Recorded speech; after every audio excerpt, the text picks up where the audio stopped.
Assalamualaikum warahmatullahi wabarakatuh. Alhamdulillah wassalatu wassalamu ala Rasulillah nabiyina Muhammadin wa ala alihi wa sahbihi wa man tabi'ahum bi ihsanin ila yaumidin. Alhamdulillah, para peserta pembelajaran bahasa Arab online yang dirahmati oleh Allah Subhanahu wa taala, kita bersyukur kepada Allah Subhanahu wa taala atas limpahan rahmat taufik serta hidayahnya kepada kita semuanya, sehingga kita bisa dapat kembali untuk melanjutkan pelajaran kita guna mempelajari kaidah bahasa Arab dengan kitab panduan Mulakhas Qawaidil Lughah Al-Arabiyyah. Kita sampai pada pembahasan takdim al-maf'ul bihi ala fa'ilihi, tentang masalah hukum mendahulukan antara maf'ul bih dengan fa'ilnya. Pada pertemuan yang sebelumnya bahwa telah dijelaskan tentang hukum mendahulukan maf'ul bih daripada fa'ilnya. Yang pertama adalah hukum boleh idza salima minal iltibas, apabila tidak ada iltibas, tidak ada kerancuan, kebingungan dalam menentukan siapa yang menjadi maf'ul bih pada susunan kalimat itu. Jika semacam itu keadaannya, berarti maf'ul bih boleh didahulukan. Seperti pada kalimat yashrabu ad-dawa al-maridu.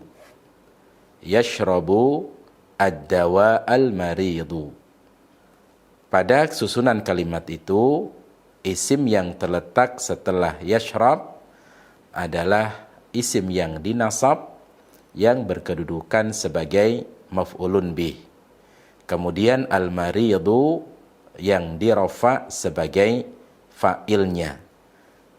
Letak antara maf'ul bih dan fa'il semacam itu merupakan hukum yang boleh, karena secara makna, secara arti tidak memungkinkan kata ad-dawa yang artinya obat menjadi fa'il pada kalimat itu. Taib. Kemudian yang kedua adalah hukum masalah maf'ul bih wajib diakhirkan. Hukum yang kedua, maf'ul bih wajib diakhirkan. Nah, hukum yang kedua, maf'ul bih yang wajib diakhirkan, ada beberapa sebab. Yang pertama, apabila fa'il dan maf'ul bih sama-sama dari isim maksur yang tidak memungkinkan untuk bisa kita bedakan mana yang menjadi maf'ul bih dan mana yang menjadi fa'il. Nah, ini yang disebut dengan iltibas. Apabila adanya iltibas, kerancuan, kebingungan, dan kita tidak bisa menentukan mana fa'il dan mana maf'ul bih pada kalimat tersebut, maka kaidah asal adalah isim yang terletak setelah fi'il yang menjadi fa'il. Kemudian maf'ul bih pada asalnya terletak di akhir kalimat. Salah satunya adalah apabila fa'ilnya itu sama-sama dari isim maksur, atau fa'il dan maf'ul bih sama-sama dari isim maksur. Nah, jika fa'il dan maf'ul bih itu sama-sama dari isim maksurnya, maka ini tidak bisa kita tentukan harokat akhir dari keduanya. Seperti misalnya pada kalimat antara Musa dengan Isa. Pada kalimat antara Musa dengan Isa, ketika disusun dalam sebuah kalimat Nasara Musa Isa, antara Musa dan Isa kita tidak bisa menentukan harokat akhir dari keduanya. Maka kaidahnya adalah menggunakan kaidah asal susunan sebuah kalimat, yaitu apabila isim yang terletak setelah fa'il itulah yang menjadi fa'ilnya. Berarti kalau kalimatnya Nasara Musa Isa, yang menjadi fa'il adalah Musa. Isa wajib diakhirkan. Yang terakhir itu yang menjadi maf'ulun bih atau objeknya. Kemudian yang kedua, apabila fa'il dan maf'ul bihnya itu sama-sama isim yang bersambung dengan dhamir ya mutakalim. Kemudian yang ketiga, apabila maf'ul bih dan fa'il sama-sama dari dhamir muttasil. Nah, ini adalah merupakan salah satu di antara sebab-sebab maf'ul bih wajib diakhirkan. Kemudian yang ketiga, maf'ul bih wajib didahulukan di awal kalimat. Pembahasannya adalah sekarang yajibu taqdimul maf'uli bihi ala fa'ilihi. Maf'ul bih wajib diletakkan di awal kalimat. Di awal kalimat. Maka pada letak maf'ul bih di sini selamanya maf'ul bih tidak harus di akhir kalimat. Terkadang maf'ul bih itu ada yang wajib diawalkan, diletakkan di awal kalimat. Nah, tentunya ketika maf'ul bih yang harus diawalkan, yang harus didepankan di awal kalimat, tentunya apabila lafaz tersebut, isim yang menjadi maf'ul bih ini merupakan salah satu di antara isim yang memang penggunaannya dalam sebuah kalimat itu tidak boleh di akhir, dan dia memang harus di awal kalimat. Nah, oleh karena itu, kapan maf'ul bih ini wajib diletakkan di awal kalimat? Nah, ini yang harus kita fahami. Kapan maf'ul bih ini wajib di awal kalimat? Nah, maka jawabannya adalah maf'ul bih wajib di awal kalimat. Yang pertama, idza kana al-maf'ul bihi min dhamiri nasbin munfasilin. Salah satu di antara sebab maf'ul bih yang wajib diawalkan, wajib didepankan adalah apabila maf'ul bihnya itu dari dhamir nasab munfasil wal kalimatu musbitan, dan kalimatnya itu musbit, artinya positif. Apabila kita menggunakan dhamir nasab munfasil dengan kalimat yang musbit, bersama dengan kalimat yang musbit, maka maf'ul bihnya ini harus diletakkan di awal kalimat.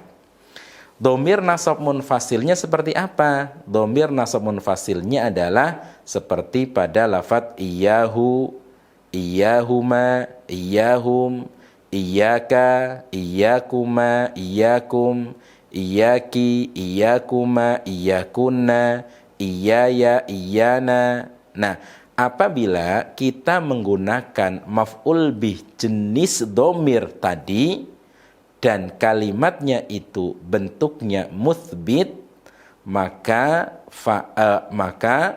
maf'ul bihnya ini harus diletakkan di awal kalimat. Dan contoh semacam ini banyak. Seperti pada surat Al-Fatihah tentunya. Iyyaka na'budu wa iyyaka nasta'in. Iyyaka na'budu, maka iyyaka na'budu. Kalau kita perhatikan, iyyaka na'budu al-kalimatu muthbitatun. Kalimatnya itu positif. Di situ kalimat yang positif. Kemudian di situ menggunakan maf'ul bih dari dhamir nasab munfasil, yaitu dengan lafadz iyyaka.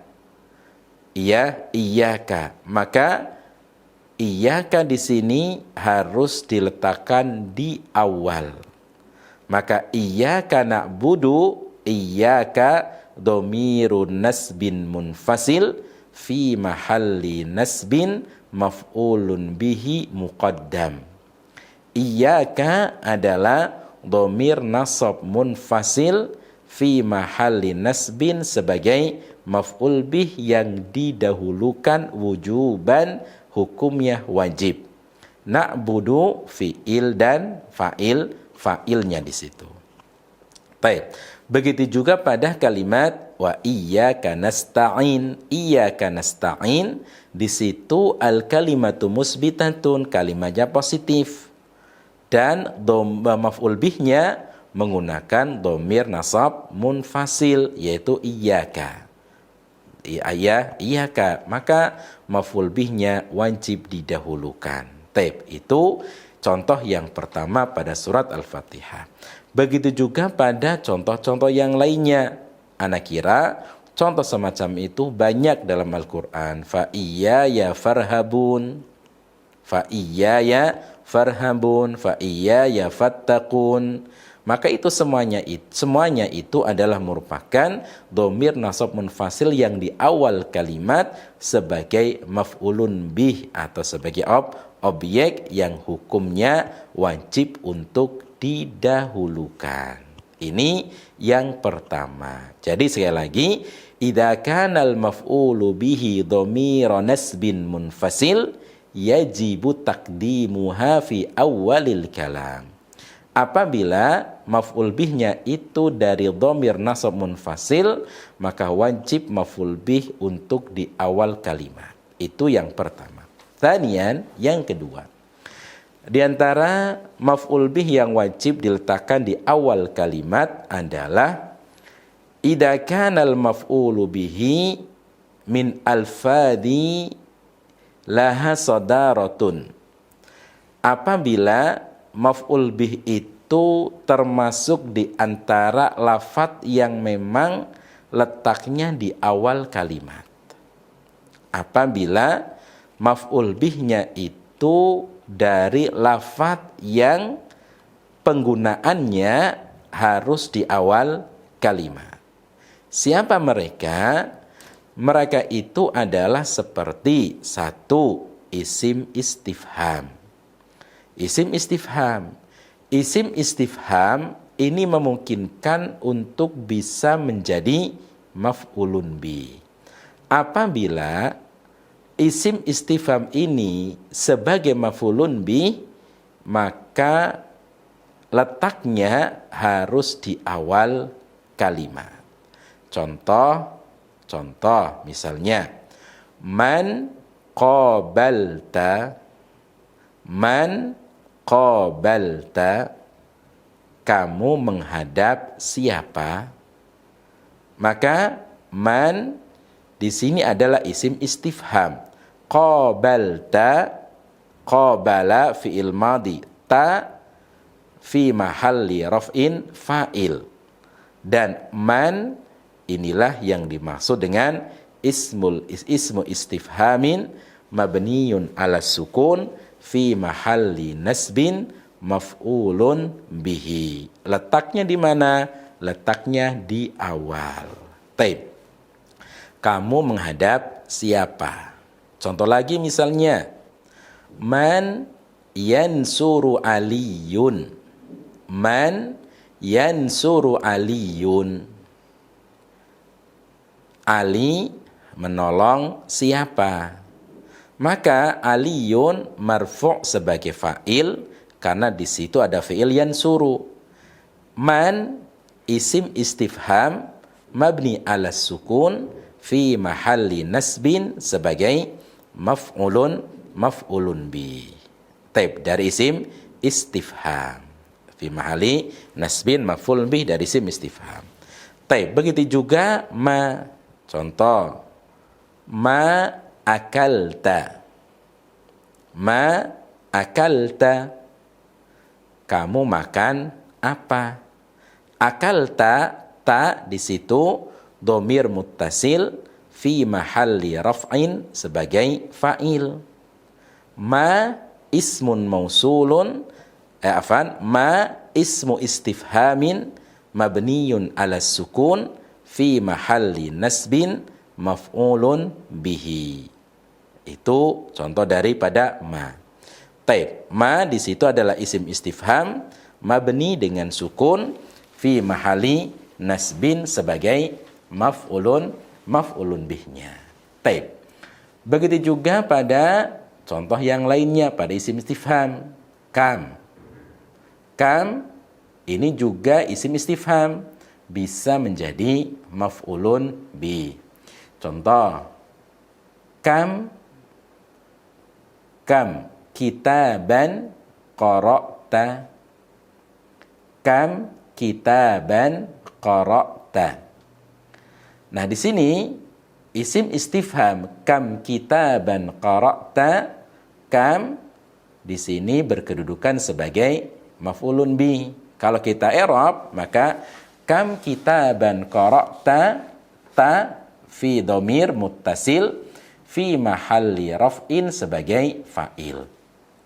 Kemudian kitaban nasab sebagai tamyiz. Kam ismu istifham mabni ala sukun fi mahalli nasbin maf'ulun bihi muqaddam. Kam di situ adalah isim istifham mabni dengan sukun fi mahalli nasab sebagai maf'ul bih yang didahulukan. Taib, itu adalah di antara salah satu maf'ul bih yang wajib untuk didahulukan, yaitu di awal kalimat. Begitu juga pada isim syarat. Isim syarat ini juga bisa menjadi maf'ulun bih. Bisa menjadi maf'ulun bih yang diawalkan. Taib. Jadi itu di antara sebab maf'ul bih jatuh atau di awal kalimat apabila maf'ul bihnya itu termasuk di antara salah satu lafadz yang memang penggunaannya harus di awal kalimat, seperti isim istifham, contoh yang tadi telah kita sebutkan, dan juga pada isim syarat. Pada isim syarat contohnya adalah man yuridillahu bihi khairan yufaqqihu fiddin. Maka man di situ sebagai maf'ulun bih fi mahali nasbin, dan contoh yang lainnya. Baik, jadi itu. Kemudian kita lanjutkan pada kaidah yang kelima. Al-qaidatu al-khamisatu. Kaidah yang kelima, musannif mengatakan yajuzu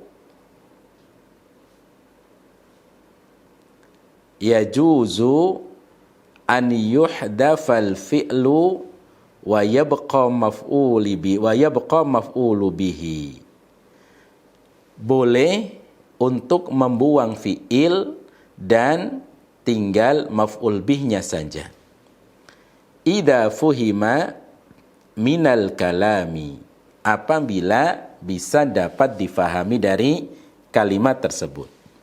Ka ayyas ala, seperti ada orang yang bertanya, man qabalta, kamu menghadap siapa?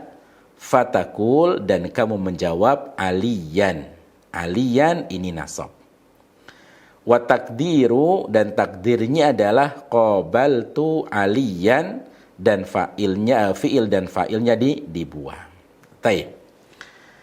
Kaidah yang kelima, para peserta pembelajaran bahasa Arab online yang dirahmati oleh Allah Subhanahu wa taala, pada kaidah yang kelima, musannif menjelaskan kepada kita tentang bolehnya fi'il dan fa'il itu dibuang, dan pada kalimat itu hanya tersisa maf'ul bih, isim yang dinasab. Isim yang dinasab. Jadi terkadang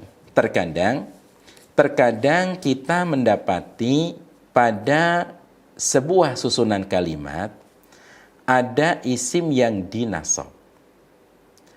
Isim yang dinasab ini berkedudukan sebagai maf'ulun bih, tapi tidak ada fi'il dan juga tidak ada fa'il.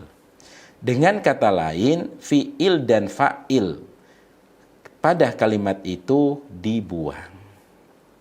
Nah, apa hukumnya? Hukum pembuangan fi'il dan fa'il pada kalimat tersebut ada dua hukum. Yang pertama adalah hukum boleh. Hukum boleh. Artinya adalah terkadang kita mengucapkan suatu lafadz dalam keadaan nasab yang berkedudukan sebagai maf'ul bih, tapi tidak disebutkannya fi'il dan fa'il. Nah, penggunaan semacam itu terkadang menjadi boleh. Kapan? Tentunya ini ada alasannya. Ada alasannya, yaitu di sini musannif menjelaskan idza fuhima minal kalam.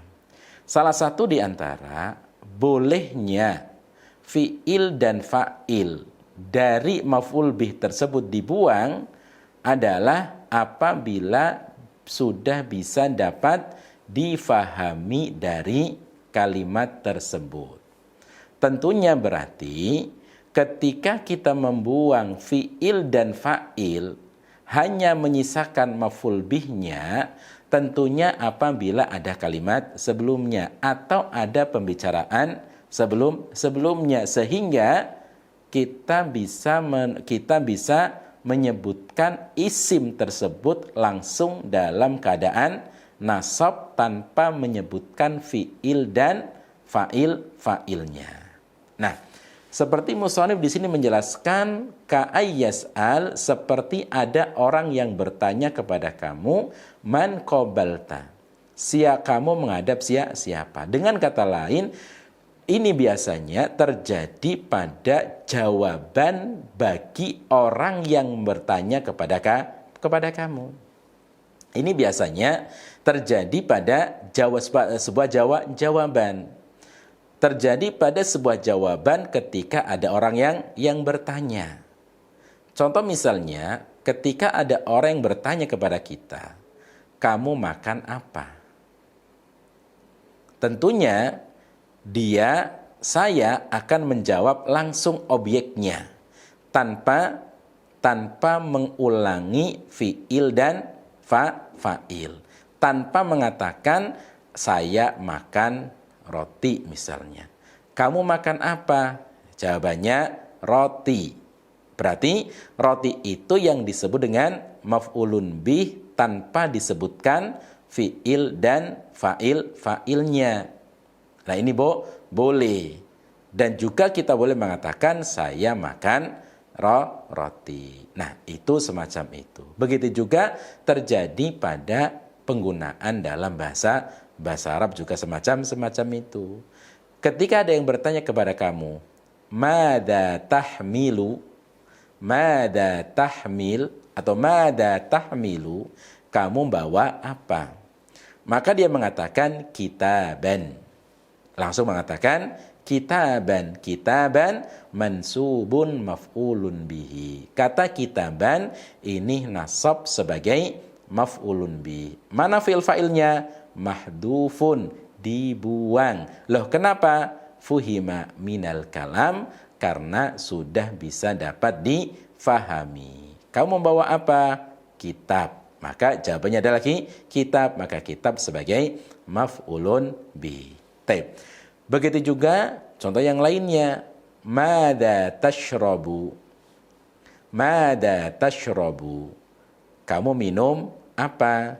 Maka dia menjawab asiran. juz. Maka asiran mansubun maf'ulun bihi. Mana fi'il fa'ilnya? Mahdufun, dibuang, takdirnya adalah syaribtu asiran. Taib. Jadi itu. Atau mada qara'a aliyun. Mada qara'a aliyun. Maka jawabannya adalah qissatan. Qissatan nasab sebagai maf'ulun bih dari fi'il dan fa'il yang dibuang. Itu yang pertama, sebab diantara fi'il dan fa'il dibuang pada sebuah kalimat idza fuhima minal kalam. Bisa jadi bukan hanya terjadi pada jawaban bagi orang yang bertanya. Taib, intinya adalah kullu syai'in idza fuhima minal kalami yajuzu hadfuha. Setiap sesuatu apabila sudah bisa dapat difahami dari sebuah kalimat, maka boleh untuk dibuang. Entah terjadi pada fa'ilnya, atau terjadi pada fi'ilnya, atau fi'il fa'ilnya, dan seterusnya. Baik, jadi itu. Kemudian yang berikutnya musannif mengatakan, kadzalika hunaka ba'du ibaratin sya'i'atil istimali hudifa minhal fi'lu wa baqiya al maf'ulu bihi. Baik, kadzalika begitu juga hunaka di sana ba'du ibaratin ada beberapa ungkapan yang tersebar penggunaannya hudifa minhal fi'lu fi'ilnya dibuang wa baqiya maf'ulu bihi dan tinggal maf'ulun bihnya. Misal ahlan wa marhaban. Ahlan wa marhaban. Maknaha ataita ahlan wa taita sa'ata. Taib. Nah, sekarang musannif ingin memberikan contoh yang lain. Contoh yang lain di antara maf'ul bih ada pada sebuah kalimat tapi tidak disebutkan fi'il dan fa'ilnya. Yang kedua adalah terjadi pada satu ungkapan. Ungkapan. Taib. Ungkapan tersebut adalah sebagaimana yang disebutkan oleh musannif, yaitu ahlan wa marhaban, selamat datang. Taib. Tapi di sini kita akan memberikan beberapa contoh ungkapan yang fi'il dan fa'il dibuang, ya, fi'il dan fa'il dibuang, tinggal maf'ul bihnya saja. Yang pertama adalah jika itu terjadi pada uslub tahdhir. Uslub tahdhir, ibarah ungkapan untuk mengingatkan sesuatu agar meninggalkannya. Itu uslub tahdhir. Uslub tahdhir adalah ungkapan agar seseorang ungkapan seseorang agar seseorang tersebut meninggalkan apa yang diingatkan. Baik. Contoh misalnya, ada seorang mengatakan awas itu bid'ah misalnya. Hati-hati terhadap bid'ah misalnya. Maka ungkapannya adalah kita mengatakan al-bid'ata. Maka al-bid'ata yang pertama itu yang menjadi maf'ulun bih. Al-bid'ata yang kedua itu yang menjadi taukid. Mana fi'il fa'ilnya? Fi'il fa'ilnya dibuang. Takdirnya ihdar. Ihdar, hati-hatilah terhadap bid'ah. Baik. Begitu juga ketika kita ingin mengingatkan seseorang kepada kesyirikan. Dia mengatakan asyirka. Maka asyirka nasab sebagai maf'ulun bih. Asyirka yang pertama dibaca nasab sebagai maf'ul bih, dan asyirka yang kedua nasab dibaca sebagai taukidnya. Mana fi'il fa'ilnya? Fi'il fa'ilnya adalah dibuang. Takdirnya adalah ihdar asyirka. Hati-hatilah terhadap kesyirikan. Taib. Yang kedua, terjadi pada uslub al-ighra, anjuran, menganjurkan kepada seorang untuk melakukan perbuatan itu. Contoh misalnya pada kalimat ketika kita ingin menganjurkan kepada seseorang untuk jujur, maka dia mengatakan as-sidqa, as-sidqa. As-sidqa, as-sidqa. As-sidqa mansub sebagai maf'ulun bih. As-sidqa yang kedua nasab sebagai taukid, penguat. Mana fi'il fa'il dari as-sidqa? Mahduf, dibuang. Apa takdirnya? Ilzam. Ilzam. Maka ilzam inilah fi'il dan fa'il-fa'ilnya. Nanti tergantung dari menganjurkan kepada siapa. Kalau satu orang berarti ilzam, kalau banyak berarti ilzamu, kalau untuk wanita berarti ilzami, kalau untuk beberapa wanita berarti ilzamna, dan seterusnya. Yang jelas fi'il fa'il dari uslub al-ighra ini dibuang. Tinggal kita menyebutkan lafadz yang dianjurkan agar supaya dikerjakan. Nah, ini adalah salah satu di antara ibarah yang mana fi'il dan fa'il dibuang pada sebuah kalimat. Taib. Jadi itu wallahu taala alam, ini yang bisa kita jelaskan pada pertemuan kali ini. Semoga bisa dapat difahami. Kita tutup dengan doa kafaratul majelis. Subhanakallahumma wa bihamdika asyhadu an la ilaha illa anta astaghfiruka wa atubu ilaik. Assalamualaikum warahmatullahi wabarakatuh.